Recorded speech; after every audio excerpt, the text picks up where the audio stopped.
lunch is that we can continue that conversation as we go into tobacco market. So I would like to invite Dr. Lawrence Locklear to come up. And then our next panelists are Mr. Harlan is not here with us. I think he was on his way.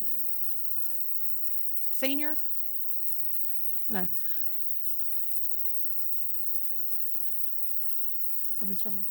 Okay, so we're going to have Dr. Joe, Laney Emanuel, and Dr. Arlena Lowry, Chavis Lowry. If you'll join on the stage, and we'll get you mic'd up if one of our wonderful AV folks can come down. And then for the sake of lunch, Lawrence, if you'll keep us on time for that, and then we'll just kind of carry the conversation over. So they'll can be in the audience, and we'll talk for Alicia's panel. Okay. Is our AV person down here by chance? To put the mics on, folks? Can we get an AV person down here? Are they coming? I saw a gesture from James, I think. Here he comes. Okay. Did y'all think that was fun from Old Mainstream? Very good, very good. Okay, so I think that for this session, we're kind of all over the place, I guess, in terms of like our emotions and fun and all these memories. This certainly is one of the more challenging parts of sharecropping. And I don't see my husband around here, but I think he might be outside talking. But, one of the stories I think that really stands out to me is his...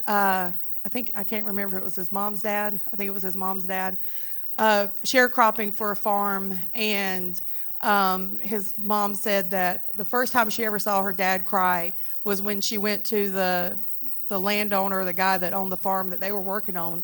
And he told him that he didn't make any money that year, that they just broke even. And that he came home and kind of just crumbled on the front porch and started crying. And that as a little girl, her seeing that, like how rattling that was to her, this really strong man, the leader of their family, to see him just collapse down. And what was the reality of that?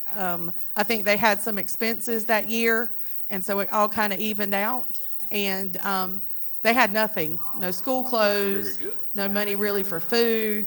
All the things that they had been working for that whole season was nothing. And so those are kinds of some of the stories that, that sharecropping and tenant farming did to our people. So I'm going to turn it over to Dr. Lawrence Locklear and let him introduce the topic and start this wonderful conversation. Thank you. So thank you for that, Nancy. We're waiting on one of our panelists, but we'll go ahead and get started with some introductions in the meantime. But I'm Lawrence Locklear, Director of Southeast American Indian Studies here at UNC Pembroke. To tell you a little bit about myself or my family, my mom's family is from the St. Anna community, which is right down the road, and my dad's family is from over at Union Chapel. So, we Lumbee folk always have to introduce ourselves and tell us who our people are. But this session today brings us into the everyday realities of tobacco farming in the Lumbee community. Realities shaped not just by crops and markets, but by land, labor, and family. And during this session, we'll focus on the lived experiences of sharecropping and land ownership. And so for those of you who may be wondering, sharecropping was a farming system in which landless families worked a landowner's property in exchange for a share of the crop rather than wages. The landowner usually controlled the land, housing, tools, and credit, leaving many sharecroppers in debt and unable to break even. Over time, the system limited mobility, stability, and opportunities for land ownership across generations. And so this session is meant to be a conversation, not just a presentation. I have a few questions I'm going to pose to the panelists to kind of get the conversation going today. And then afterwards, I'm going to invite the audience to share your own experiences and any questions that you may have. And so what I want to do now is invite you to listen to memory, to lived knowledge, and to voices that have often been left out of formal agricultural histories. So as we begin, we ask you to hear these stories not only as an account of the past, but as histories that continue to shape land, labor, and opportunity for the Lumbee community today. So I'm really excited to have with me today 3 Lumbee elders, very respected elders. Those are Mr. Laney Emanuel, Dr. Arlena Chavis Lowry and Dr. Joanne Chavis Lowry. So what I'd like for each of you to do is just tell us a little bit about yourself, who's your people, and what community are you from? I'm Erlina Lowry, and I'm from the Bear Swamp community, which is just across the swamp from St. Anna, where Lawrence is from. And I live on what was called the Oxendine Farm, and it's still referred to as the Oxendine Farm. I was an educator, and as you've heard earlier, I went to school, Pembroke. I didn't want to be a farmer the rest of my life, but guess what? I'm still farming. And I taught school for a number of years in the public schools. I was a curriculum director. I was federal programs. I was, my last years was personnel director for the public schools of Robinson County. And I spent about 6 years in higher education in South Carolina before I completely retired. So as Joanne said earlier, I started school in 1949 or 50, and I quit school. Well, I'm still going because now I'm in a technology class. And if you know anything about what's going on with seniors, I volunteer with a group called Senior Tar Heel Legislators. Each county has a representative or a delegate with this group and an alternate. I'm the delegate for Robinson County. I'm learning technology.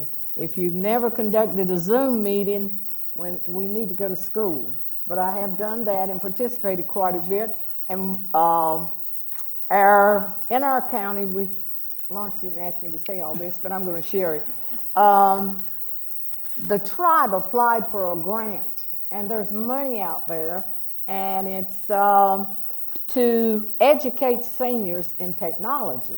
So we had a class in technology, and of course the gift was a computer, and the goal of that is to bring citizens, senior citizens, up to the realm of the young people, where we won't have to pay 75 cents to mail a letter. We can pay our bills online, we can do all our communication online, so that's the goal.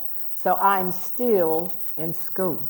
I'm still running across the state, advocating for senior citizens. So if you know anything that you would like to improve enrichment for seniors in Robinson County, please let me know, because I'm an advocate for senior citizens. Wonderful. Thank you for that. Dr. Joanne? My name is Joanne Chavis Lowry, and we're sisters. I went to Pembroke Elementary School, Pembroke High School, and Pembroke State College when I started. And I audited Dr. Locklear's class on Lumbee culture. And he gave the kind of student I was a name. And I said, all this time I never thought about myself as being a triangle student. Crossed the ditch to get on campus at Pembroke Elementary, crossed another ditch to get on campus at Pembroke High School, and crossed the third ditch to go to the campus at Pembroke State College when I started. So I was typical the time that I went to college from 66 to 70 of the triangle student. Our parents were tenant farmers, and my mother did own land. I'd forgotten that when I was talking earlier. And we would put in her tobacco too on the same day that we put in our uncle's tobacco on Tuesday. And we sharecropped for the McNairs, and where the soccer field is for UNCP was my grandparents, Zim and Agnes Chavis's farm. He was a farmer, he was a merchant, he was a preacher, and probably some other things I don't know about. And she was a midwife. She delivered lots and lots of babies in Hoke and Robinson County. And after I had finished. My mama, by the way. Oh, okay. Sure did. She got her certificate. Okay, wonderful. We've got some of her stuff, her Record books. yeah, the little stubs that were left from the record books of births all around. But anyway, I decided I wanted to go back to school, worked for a principal who asked me to take one class in counseling, and I said, well, I like teaching. I'm not sure I'd want to do that. But I took the class, and it was interesting, so I did that on the weekends. During that 2 years, I got a master's degree had 2 babies, and built a house, and I was the subcontractor. So I was running all the errands and taking care of all of that. And I worked, and then I went on. I wanted to go back to school. I got a master's in counseling. Then I wanted to go back to school and get my doctorate in counseling. And I wanted to go, of course, to the most elite program in the state, which was UNCG. I realize now that it really doesn't make any difference as long as you have the degree. Nobody ever asked to see my diploma where I finished school. But that was a good program, and it was an interesting program during the 80s. And I was there a good long while, met a lot of good people who were, I call them trendsetters in counseling. And I worked on all north, west, east, west, north, and the south end of the county as a counselor. I worked all corners of the county, and I enjoyed that. I taught English at Magnolia and went back to Magnolia. And every move I made in that capacity was done at the request of the superintendent. And I'm a bargaining person, and if you've never been in a position and you find yourself in a position to bargain, make sure you bargain. If somebody wants you to do something for them, you ask them immediately, now what are you going to do for me? If I come back to you later, I wouldn't need some help or some whatever. But it worked. So each time I moved in that capacity, it was because I had asked to move. And I was Lawrence's counselor when he was in junior high at Just a few years ago. Yeah, just a few years ago. But that's my story of education, and I probably would still be going to school if it paid anything. But when you have to pay, it gets expensive after a while. And I am married to John Lowry. He grew up 5 years at Prospect and the rest of his time in Scotland County. He's passed now, and we had 3 children. My oldest son has passed, and then I have a daughter and a younger son. And 4 grands, 21 and 20-year-old, and an 8 and 12-year-old. So just lots of different things. But I've had my career has been education, but I've had a lot of different jobs in education, served in a number of capacities, and I've enjoyed it. Thank you, Dr. Joanne. Mr. Landon. Thank you. Thank you, Lawrence. I want to say thanks to Nancy and Lawrence for hosting this event. I look forward to the Genealogy Forum Symposium every year, and they just keep getting better and better. Have you enjoyed yourself today? Yes. I'll tell you, this has been fun. But where do I begin? My lovely wife is with me today, the former Pam Odom, and I'm looking at her to give me a sign when I'm to stop talking. She says I talk too much. But it wasn't always like that. Boys and girls, I'm a former elementary, junior high school teacher. I taught at Robeson County's it's no longer there, so I call it a historic school, Allenton Elementary School, which is east of Lumberton. Taught there for about 3 years. And prior to that, I'm a baby boomer, if you've ever heard that term. I was born after World War II, and I had the good fortune of, as many of you in the audience, I was raised by my grandparents, my maternal grandparents, who migrated. They were born here in Robeson County in the 1890s, and they migrated to Georgia to work in turpentine, which the turpentine and naval stores industry was really important back in the 19th century, before tobacco came on the scene. And so they migrated to Georgia, Claxton, Georgia, and they were there for about 25, 30 years before they returned to North Carolina in 1920. But they settled on Saddle Tree Swamp. We got anybody here from Saddle Tree? Oh, we got a few. And so I was raised on Saddle Tree at a place called the Great Desert. Anybody ever heard of the Great Desert? Well, Saddle Tree in Robeson County has its own desert. I think the indigenous name for it is a Pocosin, or high swamp, because that's one of our greatest treasures to me in Robeson County, is the network of swamps that we have. And my dear sisters here, they've already mentioned Bear Swamp, and today I live on the swamp. My wife and I returned here from Charlotte after spending 50 years in Mecklenburg County. We returned in 2021, and we bought a house on the swamp, on a tributary of Bear Swamp. And so it is quite serene and just, it's a peaceful place. And so how many of you live on the swamp or near the swamp? Okay, a few. Some people say, well, that's a terrible place to have to live, mosquitoes and just, it's not a pleasant place, but believe me, it's one of the quietest and most serene places that one can live. You know, like the wise man, you don't build your house on the sand on the swamp. You have to come up the hill a little bit. But I attended school at Magnolia High School, class of 68, and I was fortunate enough, by the prodding of my grandparents, to go get an education, because my summers were really filled with working in tobacco, picking cucumbers, has been discussed today. So I was a commuter student here at UNCP, and my very first semester in 1968 is when I met my lovely wife, and we were married about 3 years later in 71.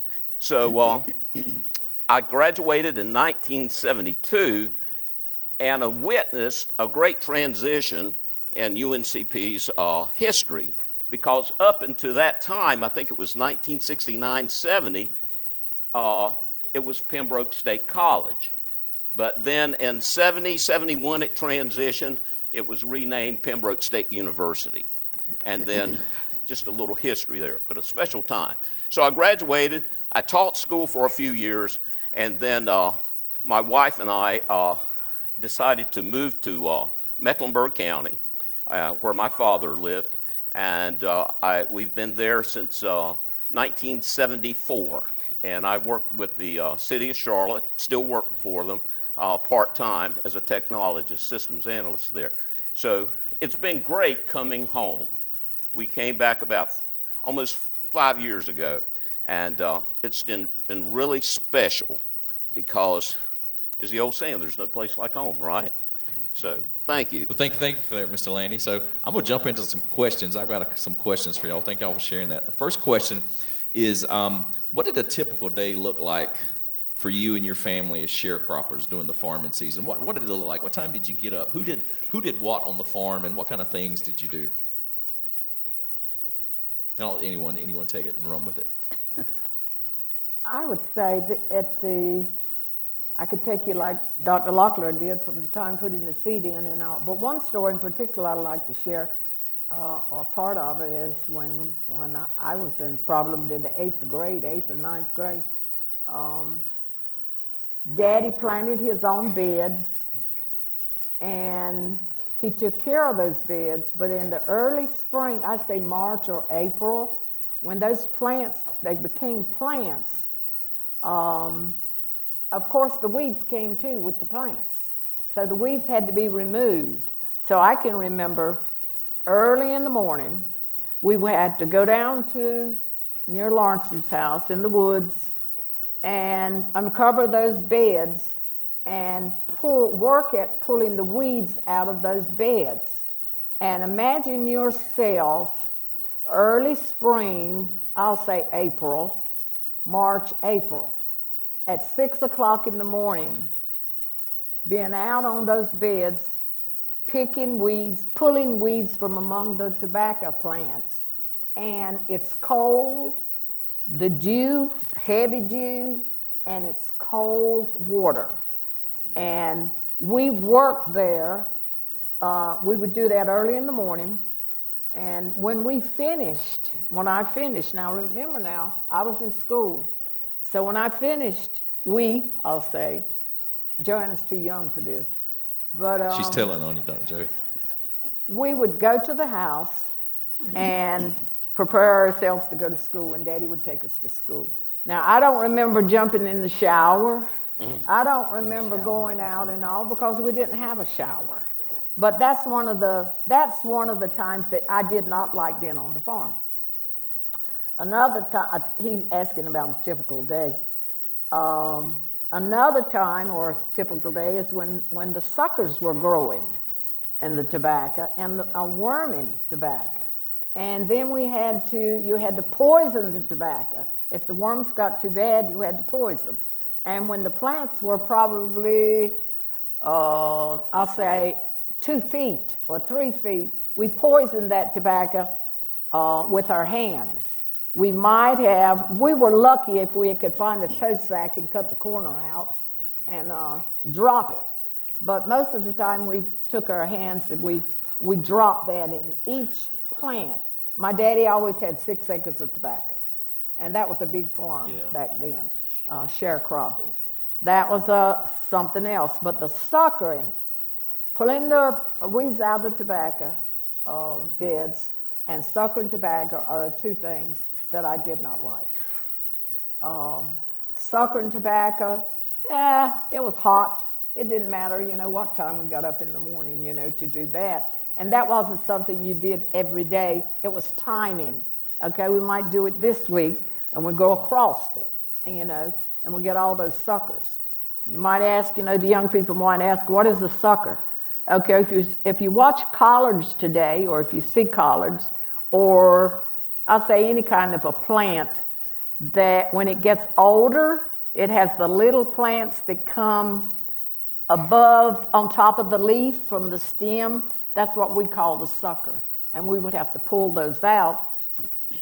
And once the tobacco got to a certain height, my daddy always determined that, certain height, we would snap the top out. And that was really a task for me because I was always one of the short ones. But that was early. You worked until 12. You stopped and you ate lunch, or you got dinner, whatever you want to call it, and maybe rest for 10 minutes. And then we go back and we worked until that was finished. But now that wasn't something that you did every week, but it had to be done. Typical day, he might be talking when you're putting in tobacco. Could be any day, yes. Yeah. Okay. Well, tell us about tobacco then. So what time do you get up in the morning when you were cropping tobacco?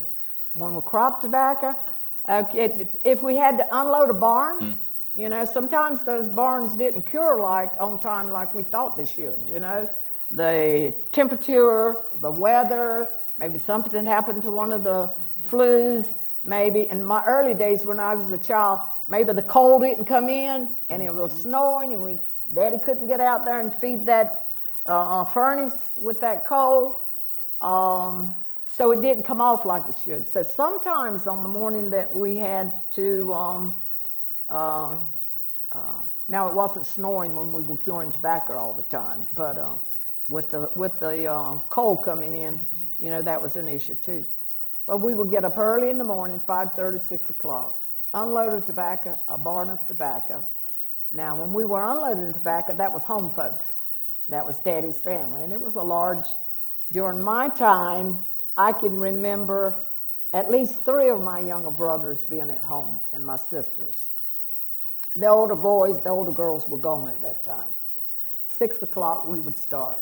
Unload that tobacco barn and put it in the pack house. The pack house is where we house the cured tobacco, and that's where we work through the cured tobacco to get it to the market.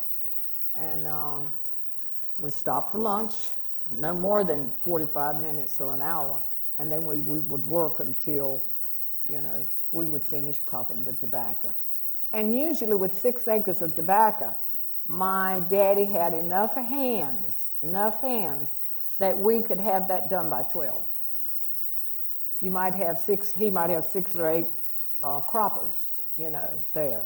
And you would have a crate of tobacco going back and forth all the time, during that time. And he would have, I'm visualizing this tobacco barn. We would have at least 5 or 6 stringers, what we call stringers, So we could easily get that 6 acres of tobacco finished by 12. And then the cleaning up there. So our day, and our day didn't end there. When we finished, putting in tobacco, then it was going to the pack house and working in the, I say the cured tobacco. Okay. And that was the grading, the tying. I always like to take off, but when you got a little older, you could do more than just take tobacco off. You saw us putting it on, okay? Anytime you put on, remember, it's got to be taken off, So you had to take the tobacco off in order to work at it. And one of the things I always wanted to do when I was younger, was to grade the tobacco. But the mature people, the older people, got to grade tobacco.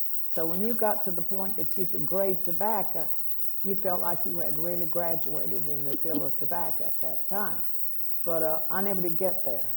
And but tying tobacco and well, the grading, like someone said earlier, you had different levels. You don't even think about that now. It's all the same, And when you took it to the market, you got one price for the trash, and you got one price for what they called seconds, and you got one price for the first. And the first, this is like anything else, the first was always the prettiest tobacco, and when it was grading. But they were long days, Dr. Lawrence. During that time, they were long days. And as all the tobacco was gathered out of the fields, that didn't mean the tobacco season was gone. We still had all that tobacco in the pack house we had to take care of. And then the cotton started coming. So here again, when I was in high school, early on, we never started to school until maybe the 7th or 8th week of school.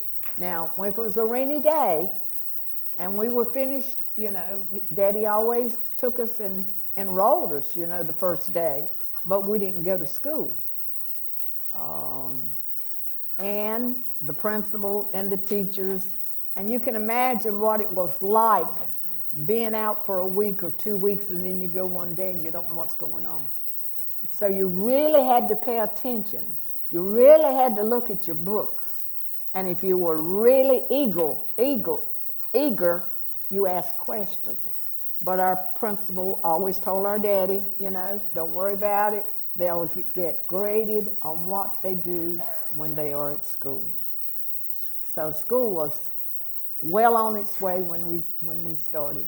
So speaking of books, let's talk about the financials then of sharecropping. So when you think about sharecropping, what would you have considered a good year and a bad year? And then what would those years have looked like? If you had a good year sharecropping, what would have happened as a result of that? As a child, I wasn't involved in the finances. Mm-hmm. As I got older and farmed, I can tell you, there were never any good years when I farmed. And I can tell you about my experience now as a farmer, good years. But when I was a child, every year was a good year with my daddy. We always had plenty to eat. It was always warm. And I can't imagine, what it would be like today to have to live the way I lived when I was a child and when I was a teenager. Now, keep in mind, Joanne described that house earlier. Early in the mornings, we would, when I learned to cook, have to get up and cook breakfast. I had to build a fire in the kitchen. We had a heater, build a fire in the kitchen, get it warm, and that's where everything went on, in the kitchen. You were back and forth to the bedroom. And don't even mention those other rooms that, that we think of today that you just dart in and you dart out. They didn't exist. But a good year, Lawrence, from a child's standpoint, my daddy traded cars, got a car. My daddy always had good transportation. My daddy always provided for us. We didn't have, well, I think of today, in regards to that, we had the best, We always had what we needed. We always had plenty of food, And my mother was the best cook. She was the best organizer. She was the best planner. And I always said if my mother had had a high school education, she would have owned half of Robeson County. She finished she quit school in the 3rd grade. But when you think of 13 children, and when I came along, let's see, there was 3 younger than me. She had to be an organizer. She had to be a planner. And I can remember putting in tobacco, and my mother would go down in the field, in the cornfield, and back then, instead of having everything in a garden patch, we might strow the peas, in a cornfield. Strow the peas. So she'd be down in the cornfield gathering peas. She'd claim those peas, and she'd cook those peas, and we'd have lunch, I don't remember my mother working in the tobacco or working in the fields because she had so many, other things to do. But it was always, no, we didn't lay in the bed and sleep until 12. Who does Saturdays, that now, right? And We during, have a pot of peas for y'all when y'all come to lunch. and she would clean those peas, gather those peas, clean those peas. Don't ask me how she did it, but she did it. But my mother was a smart woman, let me just say that. She was a smart woman. Mr. Lanny, Dr. Joanne, do you want to add anything to that? Erlena reminded me that she didn't get paid for helping in the community with tobacco. My daddy swapped labor for Swap labor. time. But with us, me and Angela and Sylvester, we got paid. I told the group this morning about the gentleman who docked us the 15 minutes if we sat down. There wasn't a crate of tobacco there when we were sitting down. But I didn't have to go to the tobacco beds like she described. We'd come home from school and pull plants and set out tobacco. I can recall that. And I didn't want to go home for Thanksgiving because I knew what we were going to be doing, pulling corn, putting it in stacks, like 6 rows across, coming in, and then we'd have to throw it on the wagon and haul it, and then throw it through the opening Daddy had in the barn. And I don't know why in the world 2 mules and a horse couldn't eat corn without it being shucked, but we had to do that. And he had a grinder, a big wooden, I don't even know where it is now or who has it. We'd have to shell it sometimes, and that never made sense to me either. But anyway, I did some of that. But that last year, Angela, myself, and Daddy suckered that tobacco. And it's where her house is located now. That was a job. We'd start on Monday, and we might get through the 3 hours. Save them shucks and things, cops for your sister to burn. Well, I don't know what they did with them, but Ain't that what you said before? They fed Yeah. the shucks to the cows. oh, No, maybe, they yeah. said- Shuck it, then take the shucks and give to the milk cow. Yeah, yes, we did. We had a milk cow. We did, and I never learned to milk the cow. Bring them shucks to her. But it seemed like everybody had a job. Like Erlena did cooking, I didn't cook. And I remember my brother telling this stuff. I told him not to be telling it. That when John would come to the house, my husband, he said this at my husband's funeral, that I'd pretend I was in the kitchen cooking. Well, we had moved to my mama's land then, and make him think that I knew how to cook. Well, I did know how to cook. Just because you know how to cook don't mean you like to cook. And that kind of thing. But I did that. I remember baking a pound cake, and Preacher Mike was there with us at the church. And he kept saying, "You baked this, Joe?" I said, "Yeah." He said, God, this is good. I said, I can cook. I just don't like to cook. But I did. But the task, like I said, being really glad I got my driver's license. I think same day that the day before my grandmother passed, my daddy's mother. Then I had to get up. I'm the one who had to get up and go pick up the hands.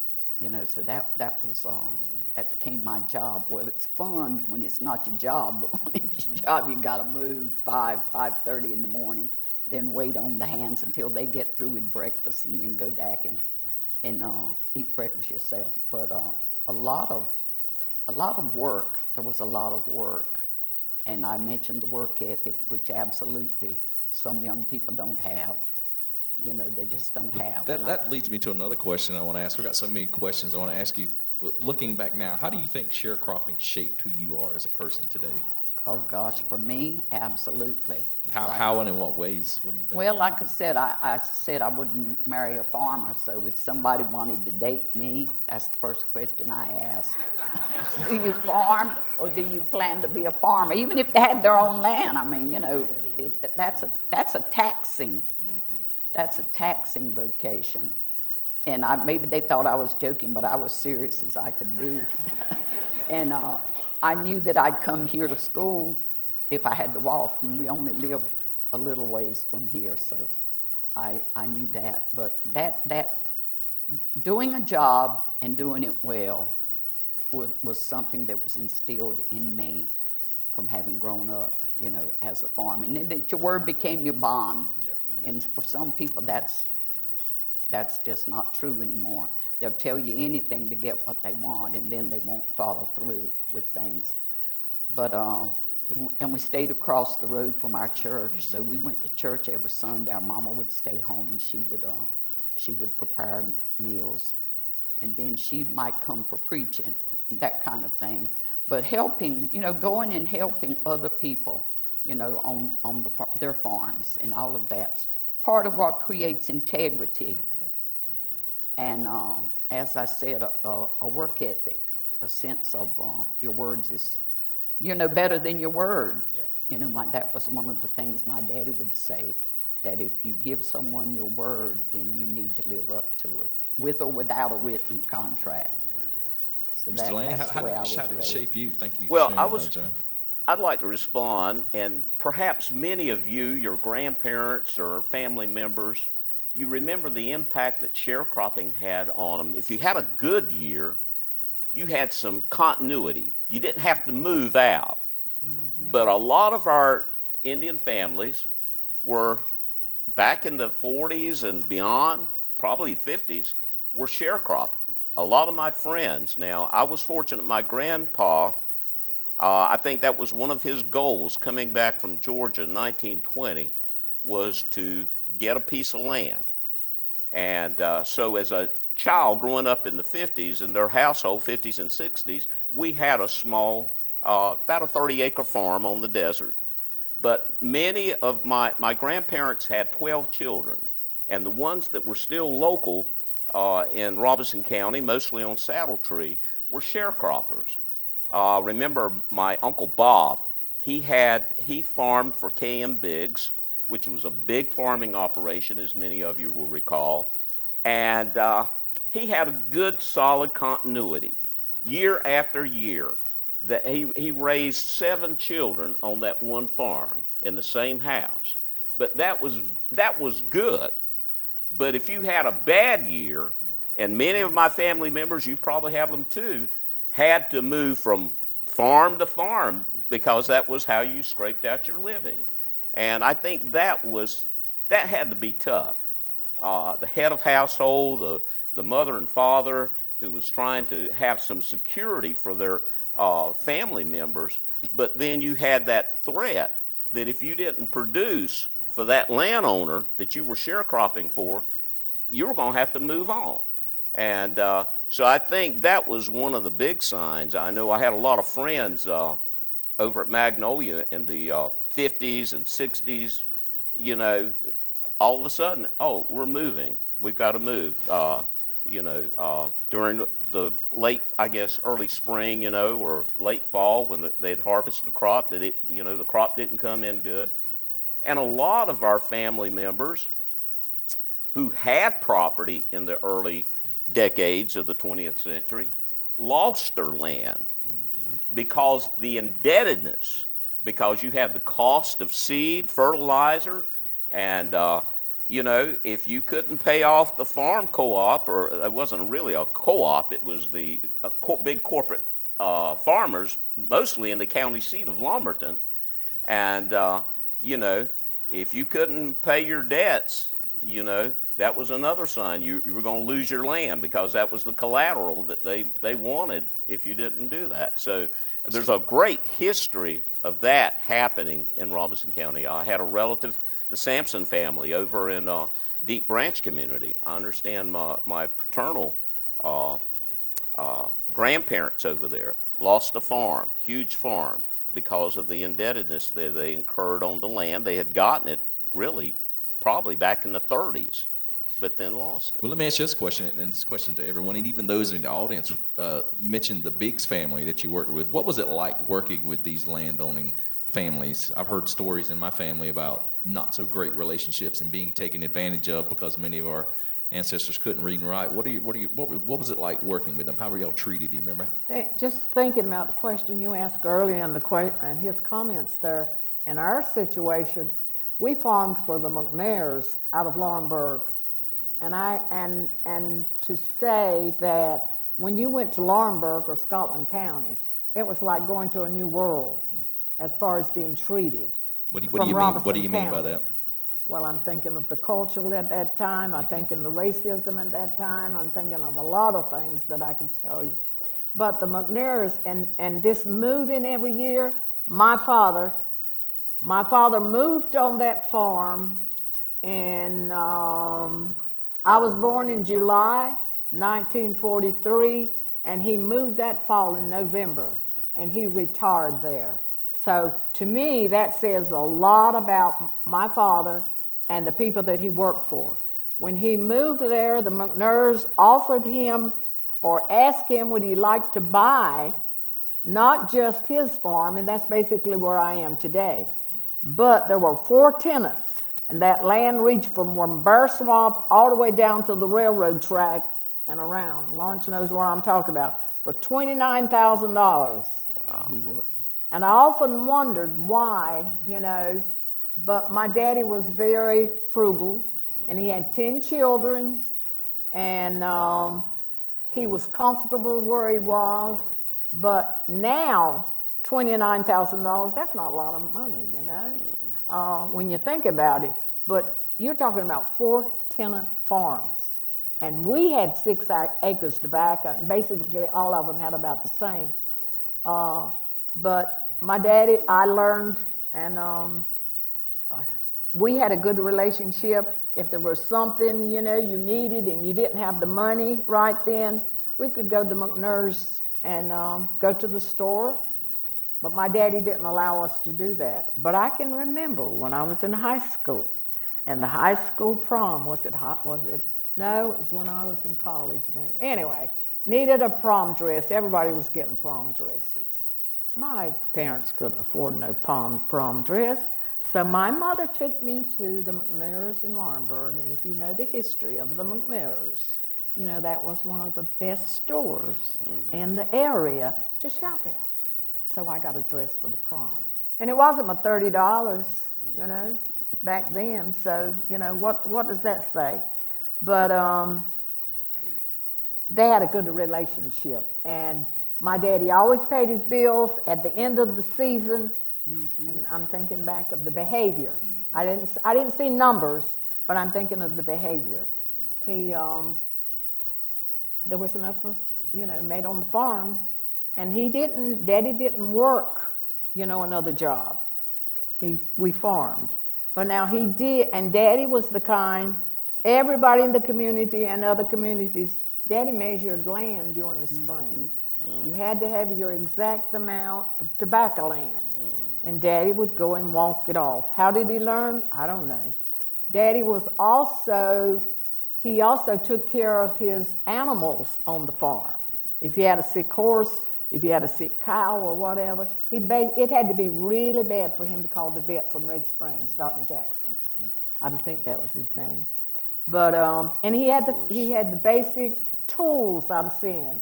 You know, if your horse was or your mule was having a calf, your cow was whatever, and your cow was having a calf, Daddy took care of them, and he would go to other farmers if they were having, and there was like a breech birth or something, he would always help with that. But and the second part of your question was, what did we learn? Did you want me to tell that? Yeah, Okay. sure. We learned socialization, and I got to tell this story. In high school, there was an older student who had been in service, and he was in school under GI Bill. So when we were seniors, we didn't have the clubs to go to. We didn't have transportation and all, but he was farming. And Friday nights during tobacco seasons in the fall, he'd grade tobacco, or they'd grade tobacco all week, and he would invite us, and we'd go over to his barn, his pack house, and we would tie tobacco on a Friday night. Oh, that was a joy. I mean, we didn't have any supervision, but now Mr. McGirt stood around and made sure that we were tying tobacco and got a lot of practice there. That was socialization.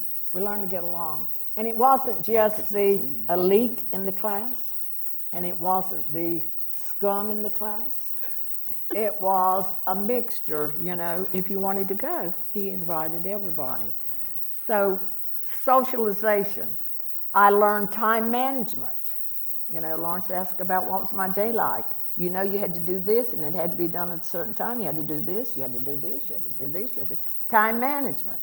The values that I have, the person that I am today, was made from being raised on the farm. Honesty, cooperation, telling you like it is, and all those things that Erlene is, I learned there.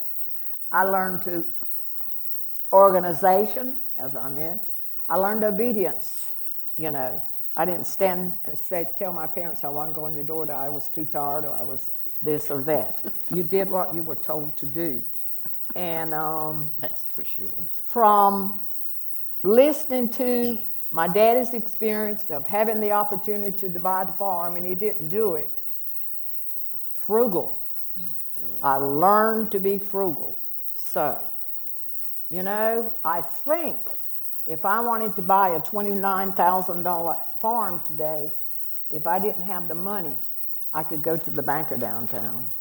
Or I know I could go to Cape Fear Credit.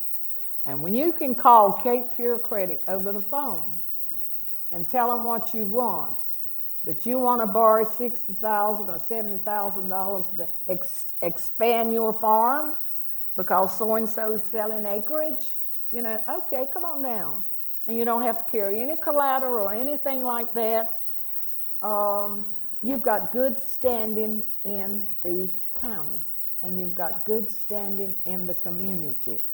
So my daddy taught me to be frugal, Only get what you need and only use what you have to, And always have a little extra for your neighbors or for whomever.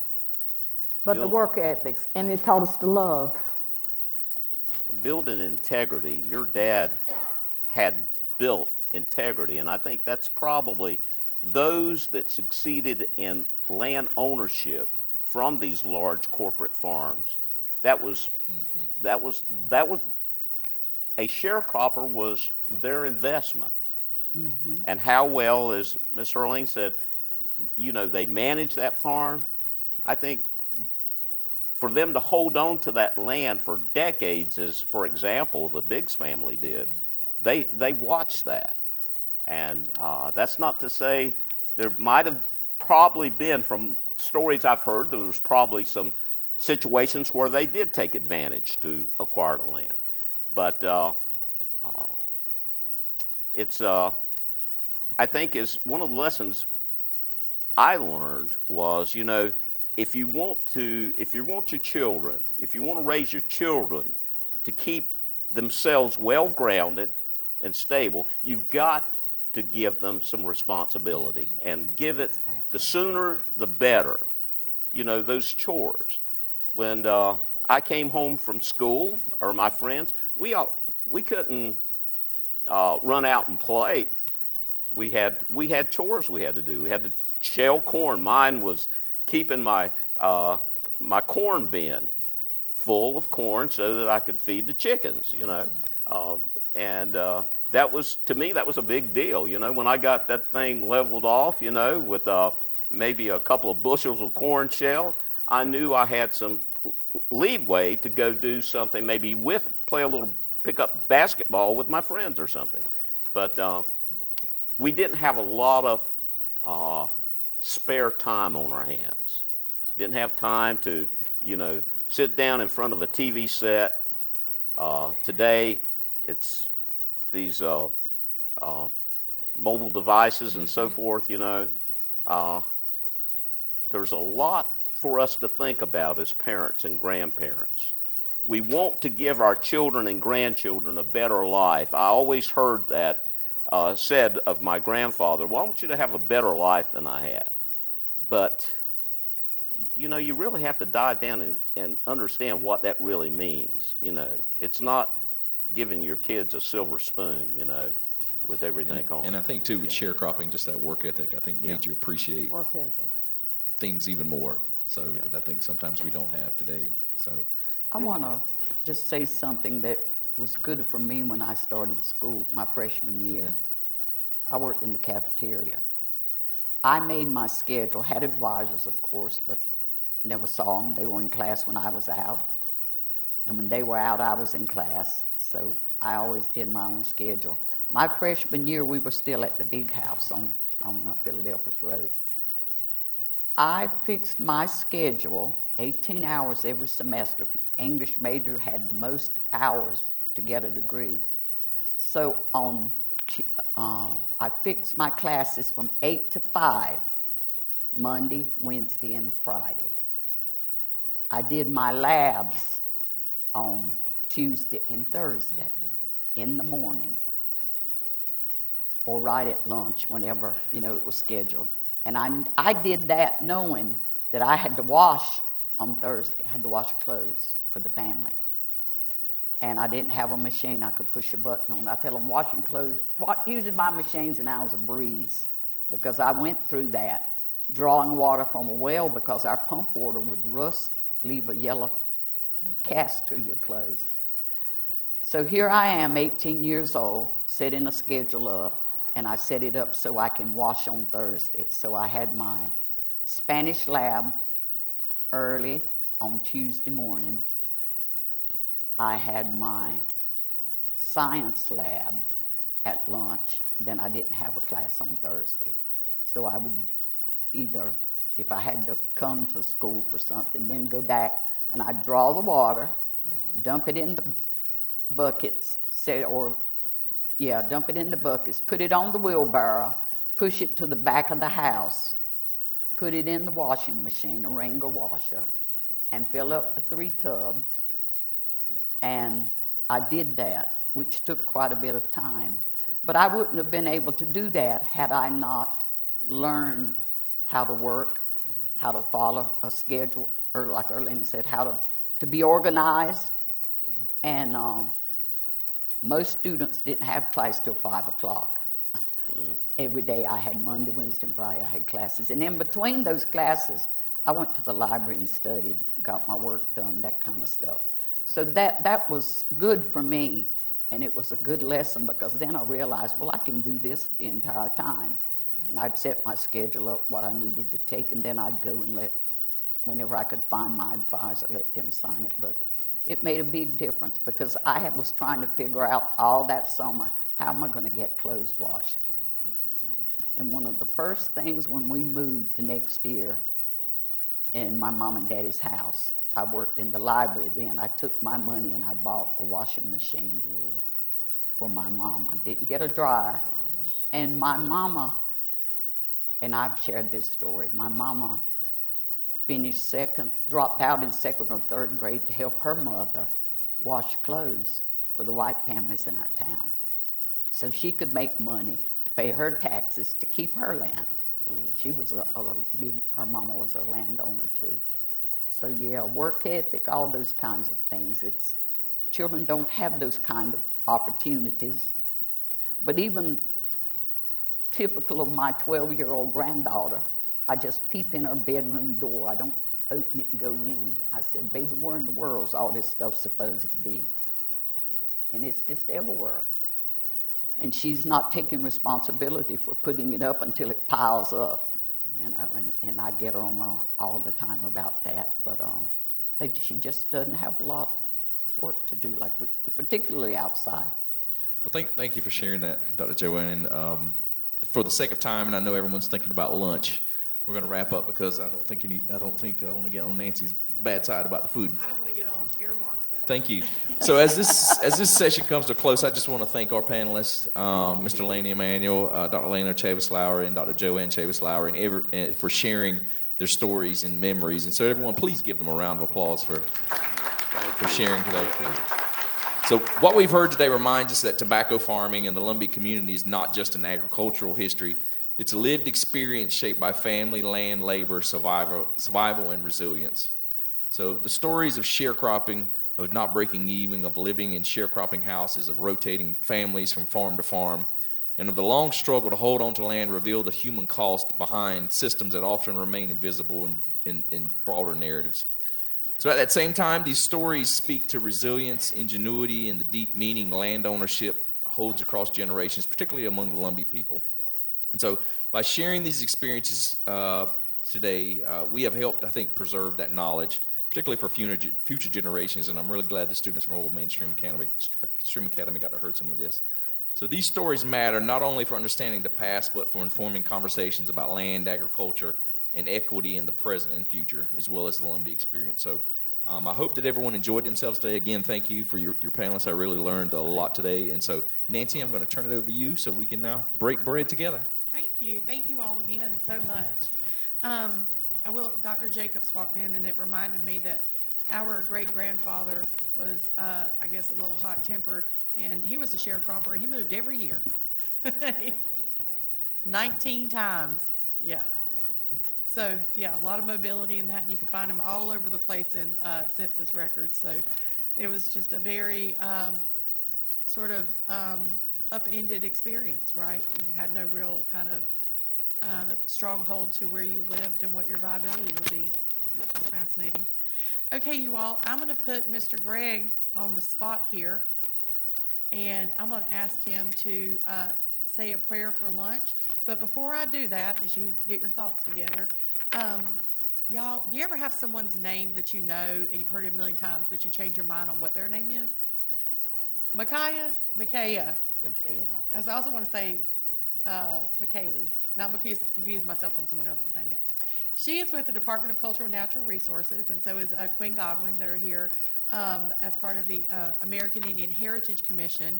And so as we're sharing these stories, and we thought as we got to this point in the day, as now you all are kind of thinking about your own experiences, they are doing an oral history project where she is set up back in the green room. And if you want to share a few minutes of your story, she can record you. And then if you want to schedule a longer interview, she could do that as well. And this will go into their oral history repository and the initiative that they're working on. She's done some great oral histories around the state with Native community. And this preserves our story, right? So we can gather together and share these memories. We have the beauty of having these young kids with us here today, and they got to hear those stories and have some fun. But for people that, like myself, and probably you all, that would love to hear those stories 100 years from now, 50 years from now, and share these memories, she is here to capture those. So do you want to share with us what your best process is to let you know, to get with you at lunch, or? Yeah, if you have a story that you want to share, just come meet with me. We can get it. We'll start by, as you reach out, we can go into the room and start doing the video with you. I do have consent forms that will need to be signed because this is also in partnership with the State Archives of North Carolina. And so just so you're aware on that side, but you don't have to speak for an hour. This could be you have a funny story that you want to share, or it can be as long as an hour. It's just that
Yeah. Capture what you want to share. And then if she's recording, we'll have one of our staff or interns to kind of do a sign-up sheet and get you in queue for that. So thank you so much for being here. And guess who's grossly underrepresented in the North Carolina archives? Our story. So what better way to add to our rich history as North Carolinians and share our own story? So with that said, I'd like to, you can stand where you are if you like, or you want to come down here to offer a, okey-doke. Father, we thank you for this wonderful day. Continue to be so good to us. God, today you give us the opportunity to assemble ourselves together as indigenous people, and our voices can be heard, and our stories can be told. And I think of what a wonderful activity it is. There's been intergenerational collaboration, there's been intertribal collaboration. We thank you, God, for blessing this opportunity. We thank you for this food that we're about to receive. May it go for the benefit of our body. May we use our body in service to your kingdom. In the name of Jesus, I pray. Amen.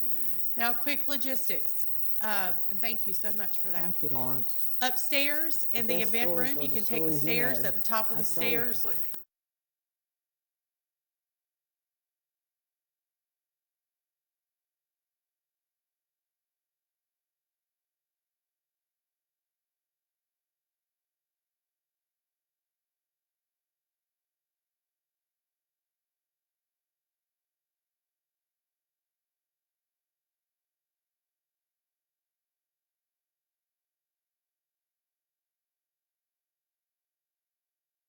Could have bought that whole farm. Okay. You know, where all of that, where voice is, Mr. Hubert Oxendine did that for him.